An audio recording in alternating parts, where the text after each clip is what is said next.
Okay.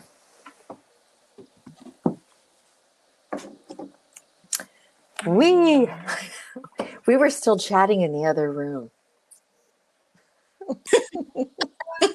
Here's like a conference. You get Yeah. second off. someone in I feel like Kyle and I class are right now. I feel like Kyle and I are like the Laurel and Hardy of this conference session. I had a tie. You guys, comedy show. Oh my goodness. Oh my goodness. It's so funny. Oh.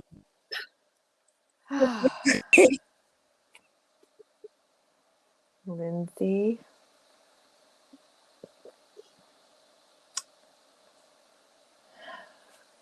It's we make it work. We do. Eventually.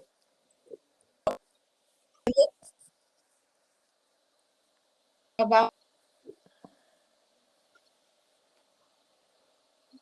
people.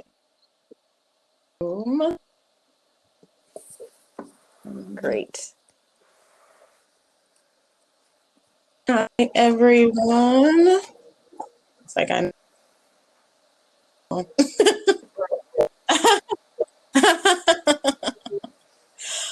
All right. So while folks are making their way from the hallways, maybe they got caught in the hallway when they haven't seen in years. I'll just introduce myself. I'm Kia Baird. I am CT here in Connecticut. I'm actually also a founding board member, so been around since 2013. And hopefully I am not one of the people that Mo talked about that has been there too long and doesn't teach people how to come along. So I'm hopeful that I am helping to mentor to be new board members in our organization, because that is what we do. We want to be around for a very long time, and we know that we need to be in order to sincere way. So our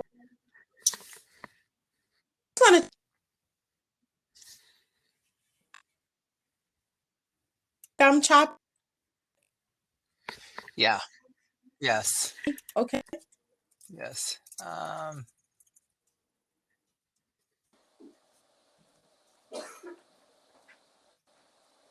My question.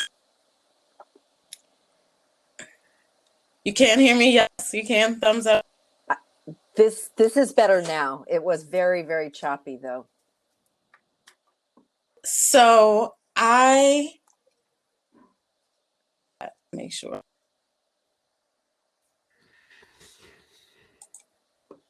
Mm.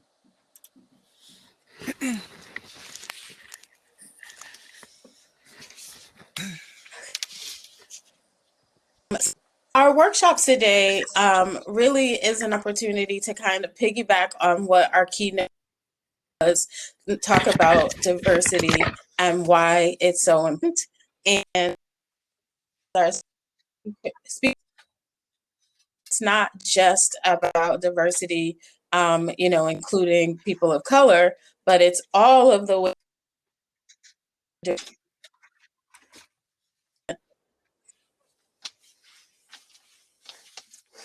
I don't know what I did different, but I'm going to be very still. In all of the ways that we are diverse as a community. So I wanted to make sure that we have a conversation about how we are diverse.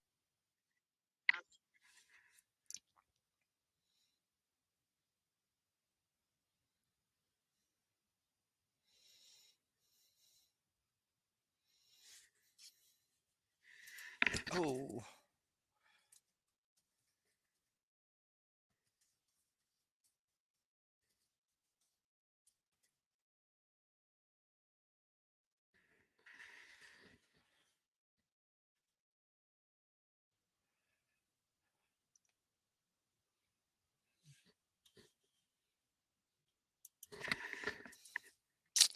Yep.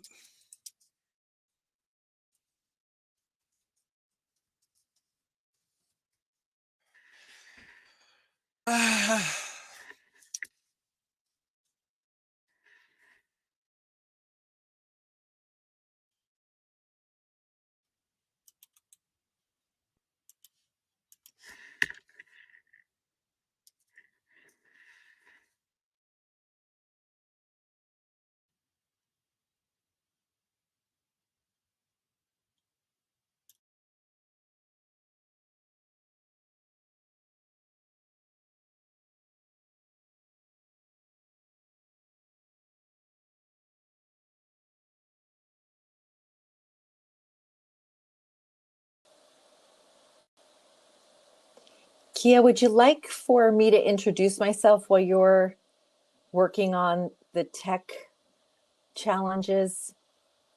She's gone. Oh, poor thing. That's so stressful. Why don't we do that? Why don't we just continue on and trust that that issue will be worked out, and Yeah. we'll see Kia again. Okay, so welcome everyone. I'm so glad and honored to be here. My name is Carolyn Paterno. I serve as the Senior Minister of All Souls Unitarian Universalist Congregation in New London, Connecticut, where Kyle is a congregant.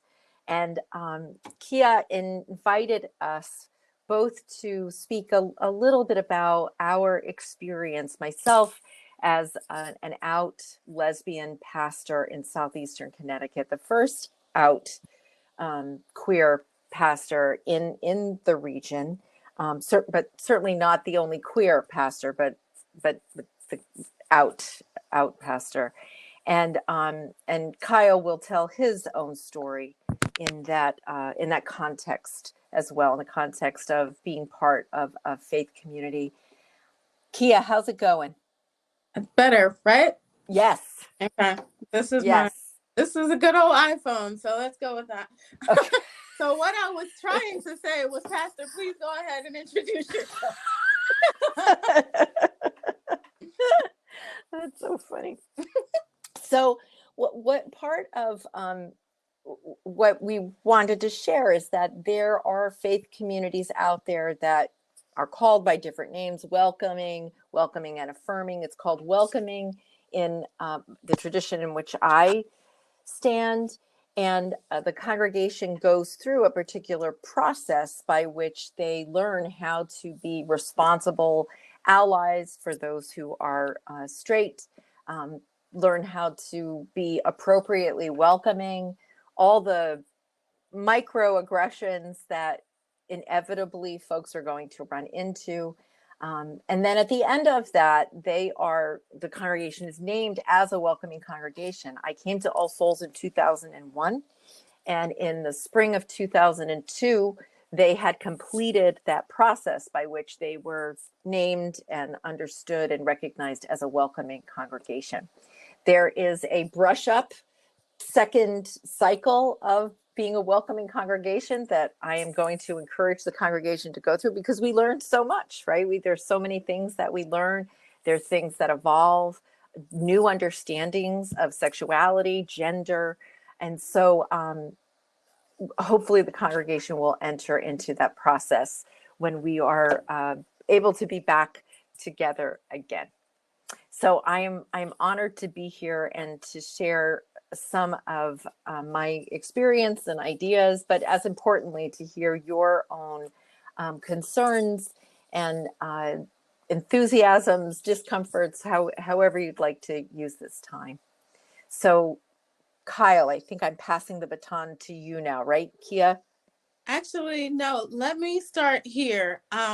So one of the things that I wanted to share was some statistics about here in the United States and how we kind of see religion and maybe even how it's changed. So according to the National Congregational Study Survey, there's an estimated 380,000 churches in the United States. um, um, And so with that, there's also an estimation of 3,727 synagogues in the United States and 350 Jewish community centers. So if you then add many different faiths, so we have mosques and Buddhist communities that meet in different places. We have lots, even just in our region, we have so many different places of worship. So, close to 500,000 places of worship in our country. But the it is thought that people's belief in God or in a higher power has slipped from 92% of people believe to 89% of people believe in the last 7 years. However, studies show that still 2/3 of adults continue to identify with some religious faith, um, continually, right? So we see that there is a disconnect between the amount of folks who are physically going to houses of worship, and people that actually believe in a religion or believe in a higher power, right? And we've seen that shift, over probably the last 50 years, right? We were joking about it Sunday because we celebrated Easter this past Sunday. I believe it was last Sunday. And I had on the big church hat, and my mom had on a really pretty dress, and but then when we got to physical church, I think I was the most dressed up person there, and everybody kind of joked that folks don't really get so dressed up. We don't do the Sunday best thing anymore, Um, and I think that that's a reflection in a good way of that kind of come as you are, right? Mantra that we heard, right? That folks are feeling a little more comfortable coming to church without so much of the pomp and circumstance or so much of the things that made church feel exclusive to people. But then also, my mom went to get her hair done for Easter, and she called weeks in advance to make an appointment because she said, well, you're going to be packed on the Saturday before Easter, right? And the stylist said, no, little girls don't come get their hair pressed or done anymore to prepare for Easter Sunday, right? So these things do reflect a shift. Now, granted, it's COVID, right? So a lot of people watched their services on YouTube or Facebook Live, but there really is a shift in the the amount of folks who are going to church. And I don't necessarily think that the majority of folks are not all of a sudden non-believers, right? But there have been situations in which people don't necessarily feel comfortable, welcomed, included, seen in their churches or their houses of worship, right? And that's kind of what I wanted to get to today and what I wanted to talk about. I found, I found a definition of a thing that I've talked about before called church hurt. And the one definition says the term church hurt refers to the pain sometimes inflicted by religious institutions, right? A pain that distances sufferers from their communities and oftentimes distance them from their God or their higher power, right? So I don't know. And you guys can put it in the chat if I can figure out how to see the chat here. If anyone has ever heard of church hurt, experienced church hurt, if they want to share, if that's a concept that you've never heard, but you're like, oh, I never heard a definition, but I've definitely felt it, I don't know. We don't have too many folks. We can, we're recording so that folks can see. We have two similar sessions that are happening at the same time, so it can be recorded and you can see hers as well. One of the things that came to my mind when I was thinking of church hurt, and granted, my church, so I grew up in a traditional African American church. I grew up in a Pentecostal church, which is the United Holy Church of America, which has churches all over the country and in the Bahamas, and many, many places. And technically, I wasn't around for this, I don't think, but I always think of it when my mother and her sisters were younger, in the church had a policy, I guess. If a teen girl was to get pregnant, then she was to write a letter to the church apologizing for having gotten pregnant and, seeing the error of her ways. And she had to read it aloud in front of the full congregation, right? And Did the boy with whom she had sex have to do the same? oh, of course not. Of course not, right? And I just think of the trauma, right? The trauma that must come from an experience like that. And not a trauma just for the teen mom, but what trauma you pass on to your child when you're also publicly shamed about the baby even before the child is born, right? So that's one of the things that I think of with regards to church hurt. It just that was the one that popped in my mind. But relative to our pride organizing, we know many, many, many folks who have experienced church hurt around their sexuality. Um, did someone go off mute? No. You're like, no, not on purpose. Um, um, I think we're looking at the chat. Connor are both reading the chat. Yeah.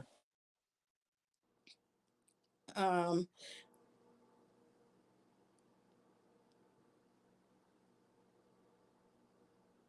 Absolutely. Absolutely.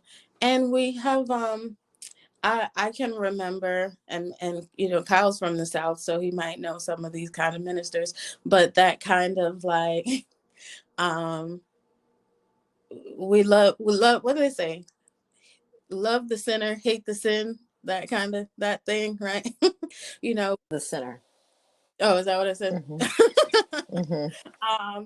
That kind of thing where it's like um never fully addressing a thing, just kind of talking about people in a way that, if you're a 16-year-old sitting in a pew, you feel isolated, you feel pointed out, and if you were trying to decide to come out, you're already given that the understanding that you're not in a safe space. You're not in a safe space to do so, right?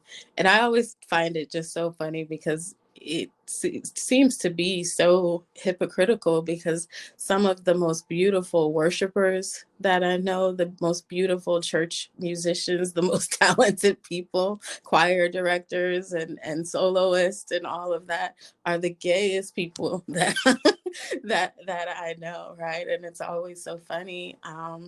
It's not funny, haha, but ironic, I guess, to see that exclusion happen when some of the folks that have the most beautiful relationships with their creators are queer people, right?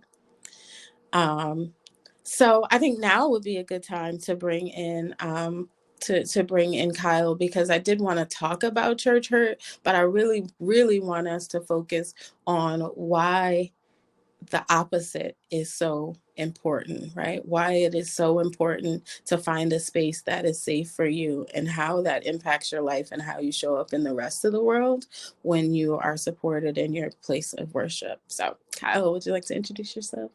Just that it's possible, even. Mm-hmm. That's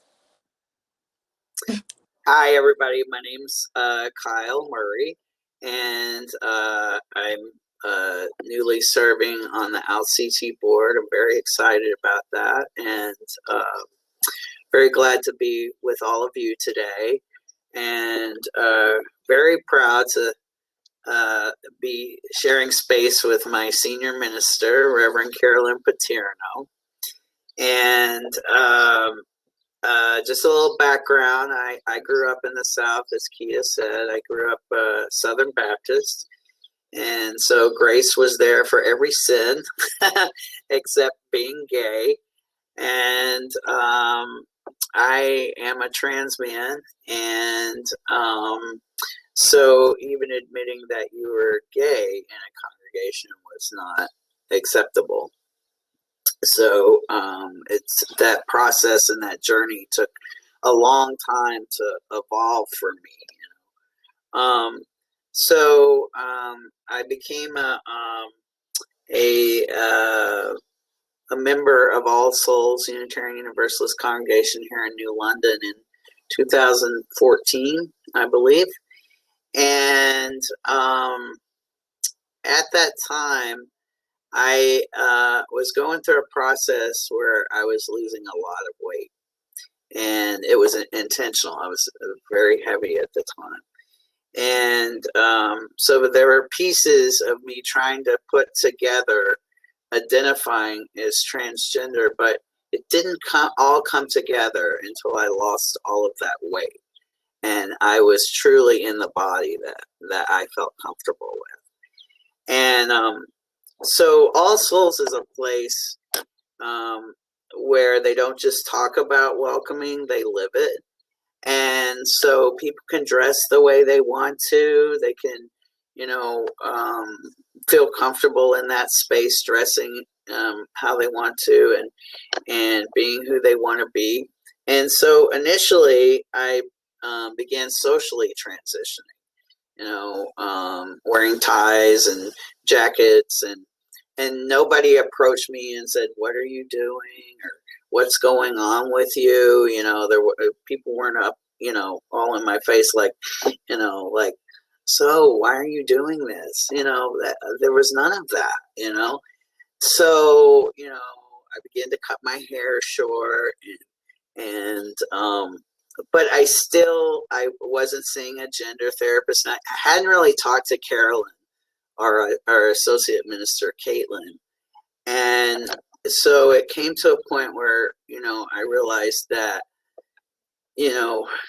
my life was changing and I needed to live into the person and in the body that I am. So the first thing I did was I asked to meet with Carolyn and Caitlin, our associate minister. And I remember going in and sitting with them and just talking about,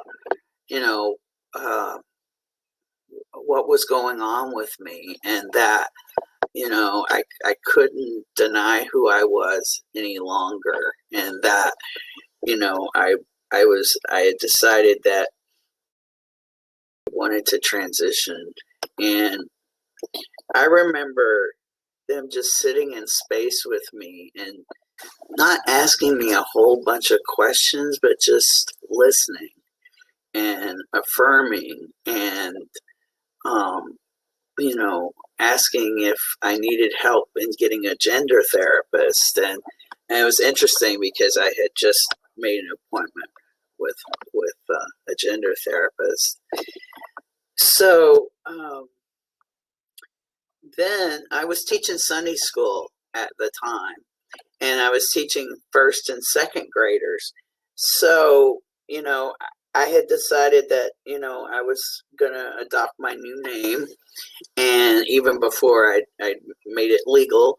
And so we were figuring out how do we appropriately tell these children that I have a different name, for first and second graders. And so they decided that Caitlin, who was the religious education director, would talk to the parents and let them know that this was my process. And so we thought of something just very simple for me to do. I'd always worn my name tag with my other name. And so I put my new name tag with my new name inside my pocket. And so that particular Sunday at Sunday school, during sads and glads, which the kids share, I wanted to share a glad that I have a new name. And I took the name tag out of my pocket and I put it on my shirt. And you know what? The kids were fine. You know, they didn't ask a whole bunch of questions. So, oh, okay, that's your new name, you know? So that, I mean, kids, like, they're just, you know, they just take you as you are. We could all take lessons from these kids, but that was such a simple way, you know, to say it to these little first and second graders without, you know, getting into all of the, they could talk to their parents about that if they wanted to, you know? And then I love the fact, I'm getting teary-eyed. And then I love the fact that Carolyn, you know, she had a lot of experience, you know, doing sexuality education in New York, but she educated herself, and Caitlin educated themselves by reading about what it's like to accompany someone in a congregation who's transitioning, because I was the first person at that time transitioning. And so they educated themselves. They didn't put that burden on me, you know, for me to educate them. And so then I remember we shared joys and concerns. That's kind of the adult way of, you know, sharing joys and concerns. And so I decided to share that you write it down in the book, and they you know, announce it at the what we call the chancel, but it's basically the pulpit. So anyway, so Carolyn was reading the joys and concerns, and she read the joy that I shared, and she didn't edit it. She said, Kyle Murray is sharing the joy today that he had his first shave today. And that was just so cool, you know? And you know, it was great. And so, you know, then, you know, the congregation was wonderful. You know, the men would just like, they say, I have all these cool ties, would you like for me to teach you how to tie these ties, you know? And some of the old ladies would, you know, show me how to sit up straight and have better posture. You know, it was just something. So we're thinking about one congregant, this older lady. She was like, you know. So, but then, you know, then Carolyn and I started working together with the Grace Committee, growing racial and cultural equality. And we had a panel of folks in the transgender non-conforming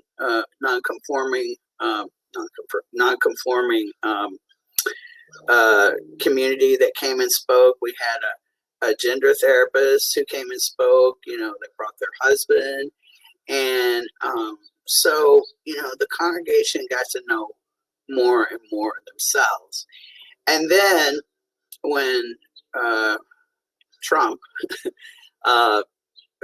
banned transgender folks from the military, with the help of Carolyn and outCT, we planned a We Will Not Be Erased rally. And it was very touching, because it was interesting how it turned out, because we were originally going to have it outside. And what happened was that the weather was inclement. So we decided that we needed to have it inside. Well, interestingly enough, St. James Episcopal Church told us we could have it there. And Father Ranjit, a lot of people from New Haven had brought these huge banners and all this stuff. We said, Father Ranjit, you know, do you want us to have these outside? He said, no, you can bring them and put them anywhere. You can put the flags around the altar. It was really amazing. I mean, that was big for that space. And I remember this woman of color who identified as trans. And she was coming over the threshold of the door of that church. And she had tears in her eyes. And she said, "It's been so long since I was welcomed in a church." And that was really, really powerful. I could go on and on and on. But to have a congregation walk with you,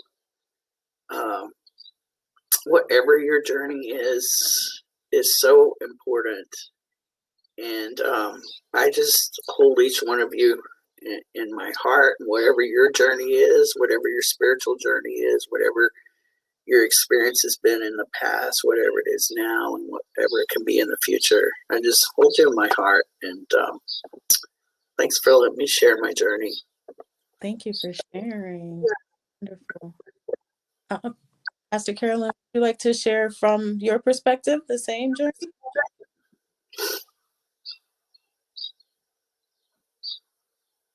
Well, I was raised Roman Catholic, and I found Unitarian Universalism when I was 20.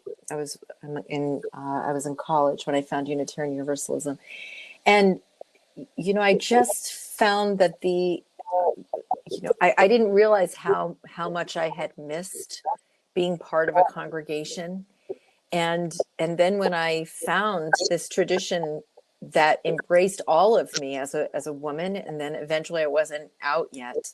Eventually, when I fell in love with a woman and came out, who was very nonplussed, this is just part of who I am. Just having that support, as Kyle said, having that support for my spiritual life, having my my relationship be honored and treated with dignity and respect, it just made me feel whole in that space. And I recognize that there are many faith traditions that do not that will harm queer folks. And so I understand how important it is to be thorough in investigating the church whose threshold you are crossing, to look for those cues. Is it welcoming and affirming? Can you call ahead of time and just ask bluntly, as I think Lindsay said earlier in planning the conference, just to ask the clergy person bluntly, what is the congregation's stand on welcoming queer folks? And then a journey can continue in a way that is respectful and more comfortable. So that's what I would say, and not to expect that a tradition that has been traditionally harmful to queer folks is going to change because you're a great singer or you can conduct the choir with finesse and grace, So, but there are congregations out there who, like All Souls, kind of relish the diversity that we bring as sexual beings Absolutely. to the community. Absolutely. And you are right, it is so important. I mean, sure, it's not just me, but we spend a lot of time at church. We spend a lot of time in or doing work for the church or for and it's so important to be safe and loved and valued in that. My pastor is, I think he will, so maybe. So kind of, he's got one earring, kind of like Santa Claus. He one of the things that he talks about all of the time is areas in which the church historically has kind of missed an opportunity to hold up the community. Opportunities where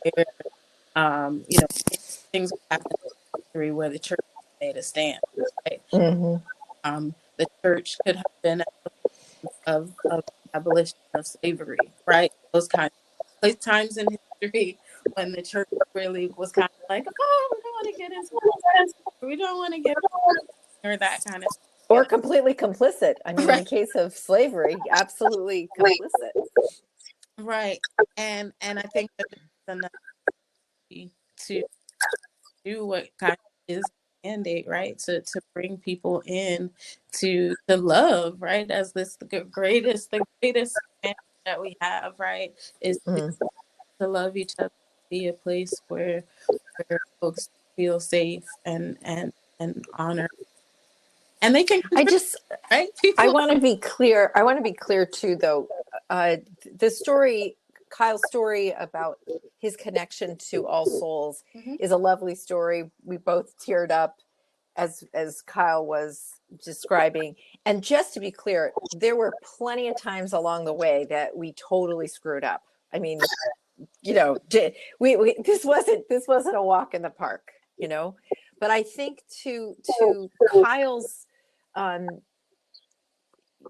I say with such gratitude to Kyle, he was throughout all of those screw ups very um, patient and not quick to fury, which is not to say Kyle, was a doormat. I mean, Kyle was patient, but firm and straightforward and honest, and that helped too. So it's a relationship. It's building a relationship through that transition. It's a transition for the congregation, and it's a transition for the individual. So how many times did someone in the congregation use the incorrect pronoun? And at the moment that someone did that, there you'd see a meltdown, a freak out, just a panic. And gratefully, there was this sense of grace of everybody saying, well, listen, we're all transitioning. Kyle's not the only one transitioning here. We are all transitioning. We're getting it. And we don't hear it anymore. We don't hear it anymore because one part of this process has been completed, and we continue on. There's still more. So I would love to hear from everyone in the room, just what your experience has been, if you have questions.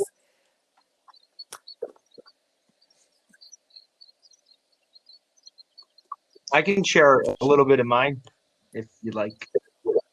I'd love. Yeah. So my name is Sean. I am a representative from Jersey Pride. However, I do live now I in, grew up in Jersey. I know, I live in New Haven, Connecticut now. But Jersey Pride always will have a special place in my heart. So they can't get rid of me yet. But so I grew up in the Roman Catholic Church. Around the age, I think I was either 17 or 18. I think I was a freshman. I started going, yeah, freshman year of college. Or no, actually, no, not freshman year of college.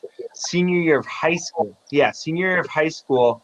I became friends with this guy. That was, I think he was either one grade below me or two grades below me. Um, and we got to know each other, and he was talking to me about the church that he went to, and he was going to an Episcopal church in my town.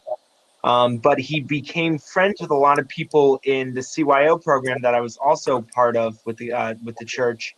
And our CYO, the director, she was like, "Oh, I don't care if you're Catholic, whatever you are, come as you are. This is a space that is welcome to anyone." So a lot of kids that were not necessarily Roman Catholic would come, and he started coming, and I got to know him more, and I started to talk to him more about the church, and then I popped in on a Sunday, and I kind of it was. I kind of started just kind of going, not really telling anyone in my family that I was going. I just kind of kept it like a little secret. It was like my little treat on Sundays, to be able to go to. I'd go to. I think I was going to either 9:30 mass, and then I would go to 10:30 mass with my family. It was kind of like that. I got a double dose of Jesus that day, but no one had to know. And I just, my parents were very accepting of it. They I started telling them that I was going to the church, and they're like, they're like, you've been confirmed, and at this point, it's your decision what you want to do. We raised you in the church. We know that you're going to make a good decision, and go from there. So I started going there, and then I think in I guess either a year or 2 years after I got officially received into the Episcopal Church by the bishop of the diocese, and I've been going there since. And it's interesting because relationships that I've had relationships with guys that grew up either in the Roman Catholic Church and then just stopped going, or I my current relationship that I'm in. He definitely experienced church hurt. He grew up in the Mormon church, the Mormon church. Mm. He finds himself that he believes in a higher being. He definitely understands that Jesus was a real life person, but it's hard for him. It's hard for him to connect to an institution, and an institutional religion, and then a place of worship. So and I always tell him, and I've always told everyone, church, you don't have to be a good person to go to church. You live out the gospel teachings, in your real life, and real life living. And, it doesn't, you don't have to sit in a pew every Sunday. But it's interesting, we kind of, challenge each other, and we kind of go toe to toe together, but in a respectful manner. And it's actually the first relationship that I've been in that he's like, no, I want to be challenged. Instead of getting shut out, he's like, I want to have these difficult conversations. So it's definitely been an interesting experience for me, but it took a long time to get to a point to find a church, and it's interesting. It's interesting enough that even though the Episcopal Church as a whole is fairly, open and affirming, we it doesn't matter if you're gay, you can be a rector, or a Ordained. priest. Right. You can, we ordain women as well. But it's interesting because every church is still very different. You can find churches that are still yeah, but we don't talk about it. So it's very interesting.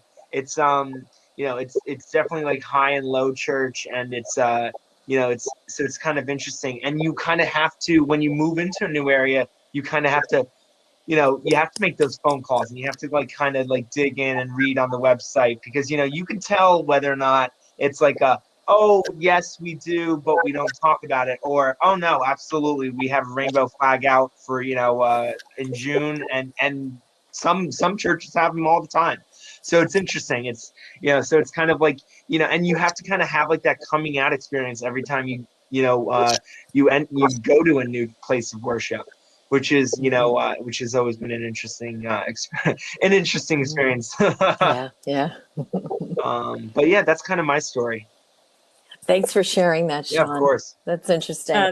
And you're right. Every church has its own culture, right? Oh yeah. Oh yeah. Yep. Absolutely. Yep. Absolutely. And the way that churches, the way it's going, you would think people would be, out begging folks to come in to be part of their service. We joke, my church is very, very, very small. So we joke when we get up into the double digits, we're like, whoop, we got double digits today.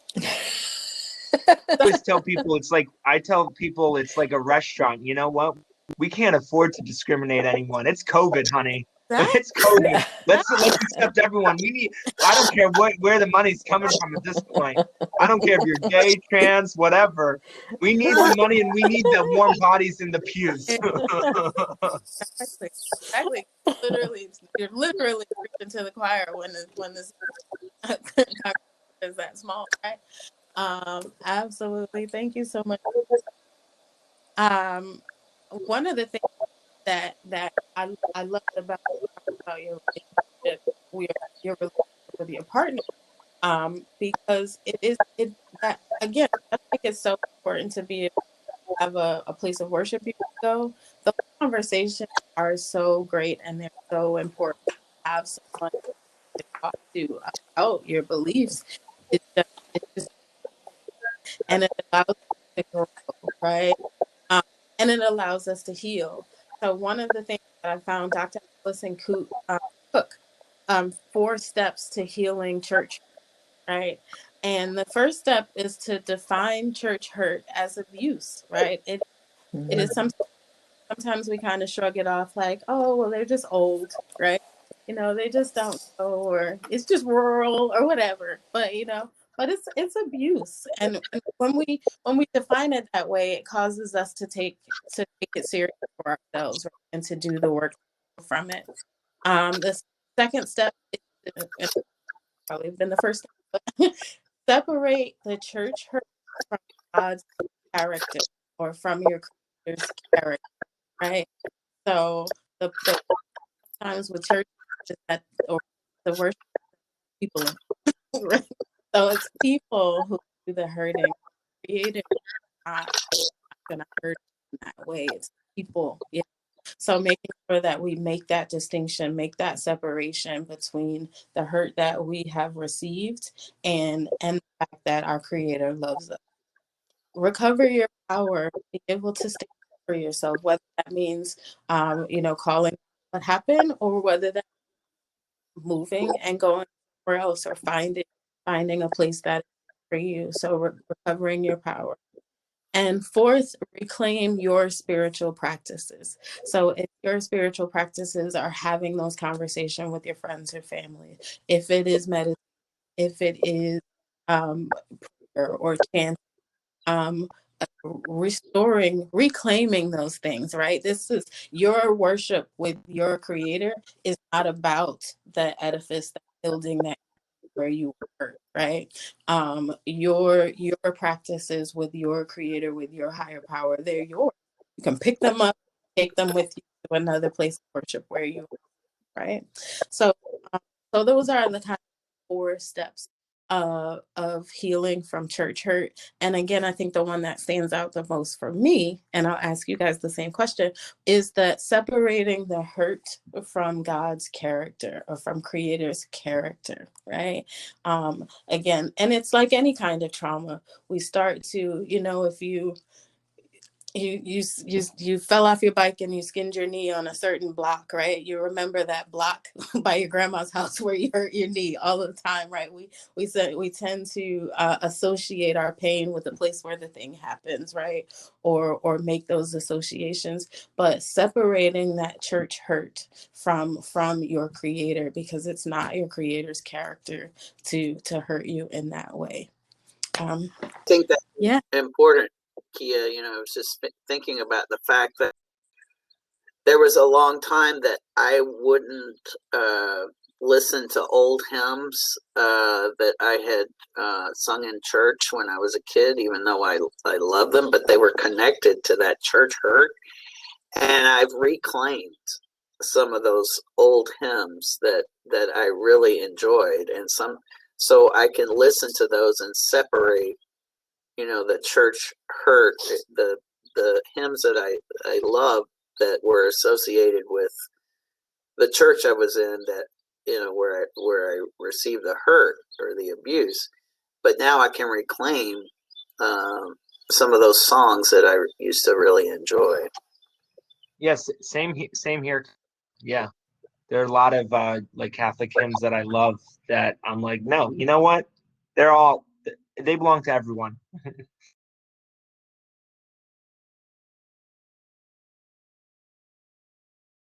Absolutely. It's so true. And especially if you were little in church, right? We have so many memories, especially and many of us, at least three of the 5 of us in here, I know specifically are musicians, all singers. So so I know that we have strong memories tied to music. It's so funny though with hymns. Like I just was randomly thinking about because Kyle was saying he did Sunday school, and I served as a youth minister for a while as well, about like how hymns have like kind of changed and been more inclusive and like quote less racist or less inclusive, like even like Jesus loves,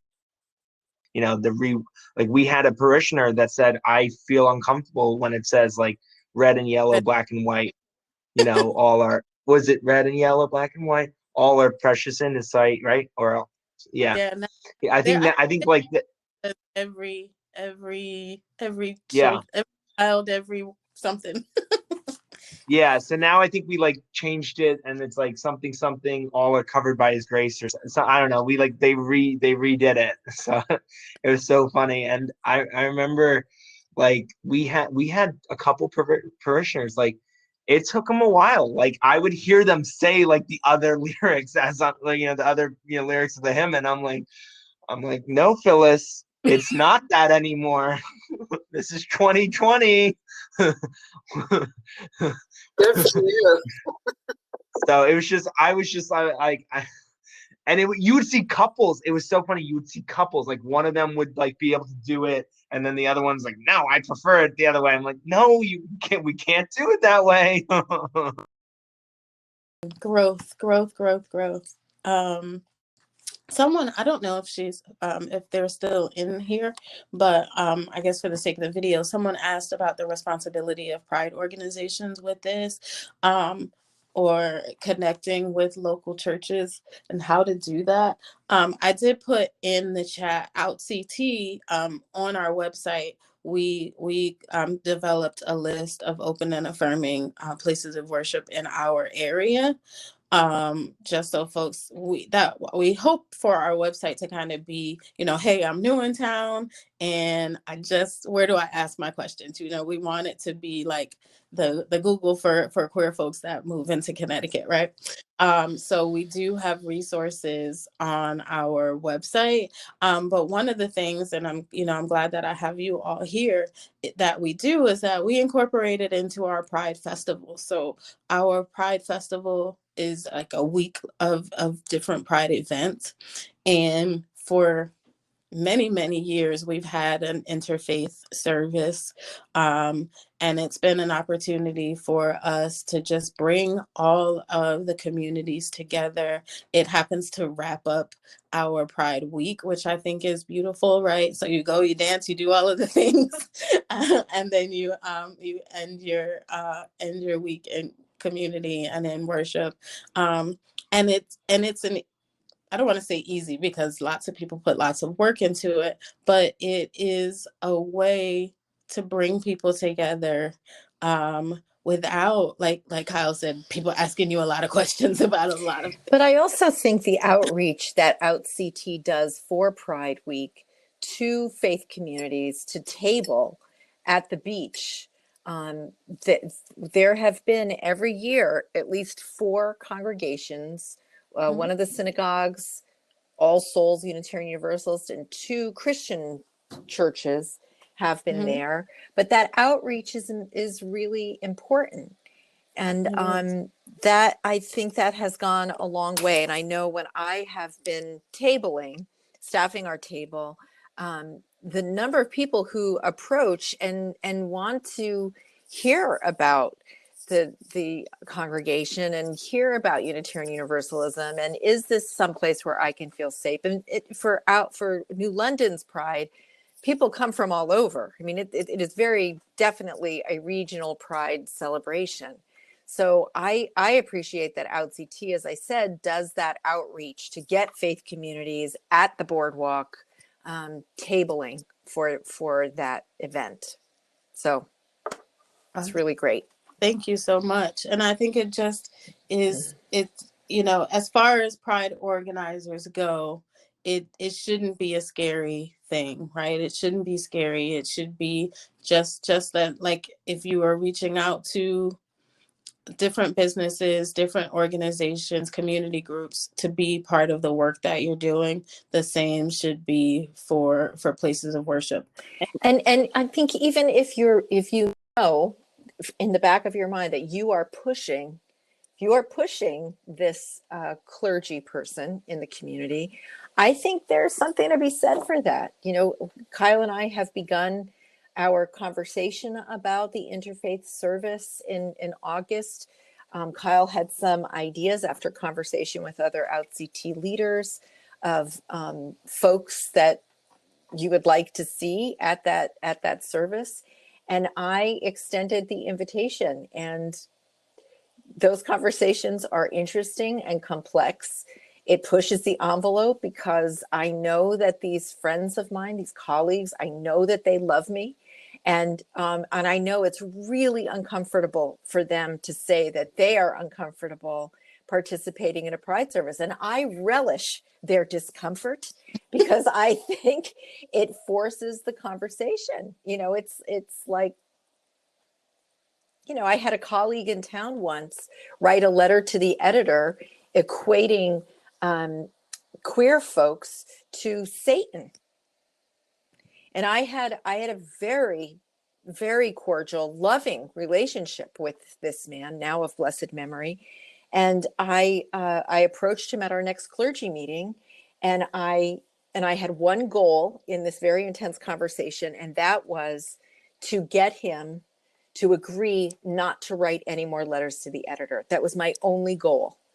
And I said to him, this is what happens when you write a letter to the editor. There are people out there who think that if the pastor says that queer folks are the equivalent of Satan, then it justifies them beating up queer folks. Mm. And he said, no, that's not what I meant. And I said, listen, I know that you wouldn't hurt anyone just as Jesus wouldn't hurt anyone. However, you are implicitly giving people permission to harbor these feelings and then lash out in this violent kind of way.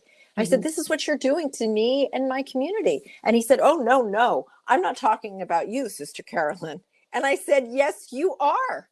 I am as queer as the very fey boy walking down the street. These are my people. You are doing this to me. And that was hard. That was hard for him to hear. I saw him be very confused.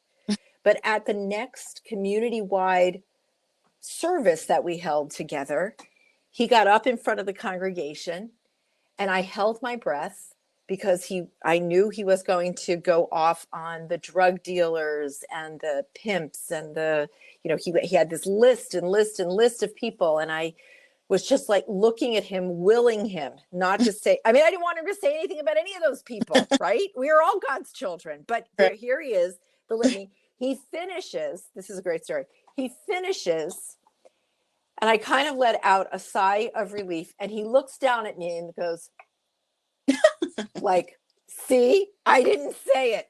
So I just thought, that is my tiny little victory in this, So the roads are long and they are complex, but if you can even approach clergy who you think are not completely comfortable, but you have a relationship with them, or they have, as Sean was saying, they're part of a tradition that is reasonably progressive, although that particular congregation may not be as much. It's worth having those conversations. Absolutely. That's so great. Thank you for sharing that story. And it's what we are hoping to do, one person at a time, to touch one person at a time, and then to create the beloved community, one person, one interaction at a time. Thank you all for being here. Yes. Kia, I had a quick question. Would you be able to send maybe either in an email or put it in the chat, like the definition of church hurt and then like the steps to resolving church hurt? Because I love the way that you worded it, and I'm like, I want to send it to a couple of my friends, and I'm like want to use that exact wording. So can I email you the article I found? Yeah. What's like the best way? Are you able to do it on your iPhone? Like if I send it to you on the chat? I'm gonna try. We're gonna make it happen today. Yeah. All right. It's easy. I have an easy email. It's just my first name, first initial, last name, and then 68422 at Gmail. Okay. Yeah, thanks so much for having thank you again. us and for bringing us together, Kia. Yes, this was really great. Much. Really appreciate it. It was nice to have you, Sean. Thank you for sharing. And nice to have everyone in the chat. Yes. Thanks to everyone who showed up in the chat. Yes, everyone in the chat. Yes, and we will continue to do the work. It's important. It's important to feel safe everywhere you are, but Mhm. from my perspective, having somewhere to worship and to be able to grow yourself as a spiritual being is just a beautiful thing in a way that you Mhm. can world. Yeah, I think Teddy Roosevelt said, "Far and away, the best prize that life has to offer is the chance to work hard at work worth doing," and I Right. think that's kind of a good mantra to have. Yeah, Yes. Definitely. absolutely. So Absolutely. we've got a little bit of a break here, and we'll have someone on stage again. Great. Peace All and right. blessings to everyone. Peace, everyone. Bye, Take everyone. care. Bye, guys. Thank you, God is Kyle. good God is good all the time. all the time. Yes.